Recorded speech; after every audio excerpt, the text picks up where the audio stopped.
up our sprinkler for this floor, and that's hopefully it'll help you out.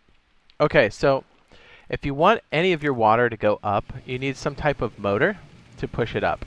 And if you don't have something like this, if you can't hear a motor on it, you're going to have to use what's called a pump, and you're going to have to electrify it.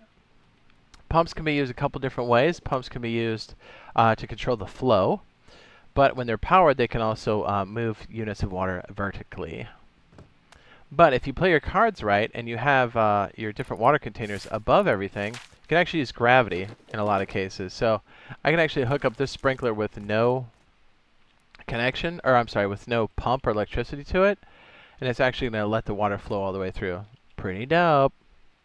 So like right here, let's just make this, I don't know, hot pink or something, right? So the input for this is here, and then we'll just connect it to this bad boy. And since it's starting above this pump, it will actually flow freely to the pump.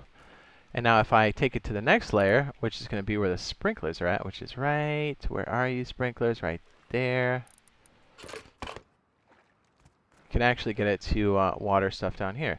So I think for this, I think the cluster for these is like 2 or 3, I can't remember. So with your hose tool out, you can go to this pump here. The reason why you want to have, actually, let me go ahead and place it here on the wall. It makes it a bit easier for us to understand, I think. Get rid of this one.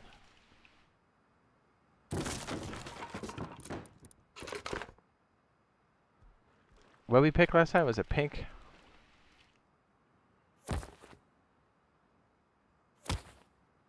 It's not so much where the cable is, it's more about where the device starts. A device starts and where a device ends. Although there is a maximum length for this, like natural pumping. So because this starts higher and this is lower, when I hit the on button, or the valve rather, because there's actually no power to this, it's actually going to allow it to flow all the way through. So what we can do now is then take, I don't know, a yellow cable or a yellow hose and use the fluid output to take it right to the sprinklers.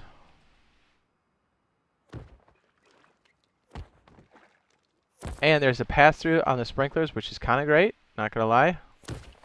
You can pass it to this other one right here. So you notice they're not running, but that's good, because you don't always want to be wasting your water, because water is a very precious resource here.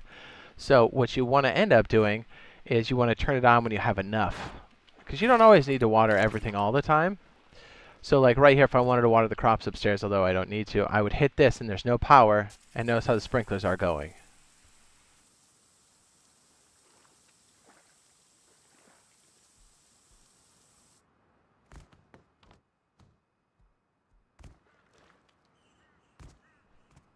And what's cool is normally you would have you would manually input these, but here we have this like automated system that goes up to the car and stuff. So we won't have that kind of stuff till later. But we do have like different water sources we can pull from, and pumps like we have over here, where you can pump either clean or salt water. In this case, since it's salt water, it gets pumped upstairs to our desalinator, our water purifier, and then it cleans it and then pushes it up.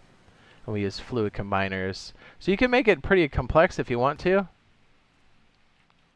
But just remember, collecting water and clean water is a very valuable resource now. So you'll see a lot of areas on the shoreline, like rivers and stuff, or even open lakes that are clean. It'll be hotly contested. And if they're not, then you should take it, because then they just don't know any better. There you go. That's how to set up your old sprinklers.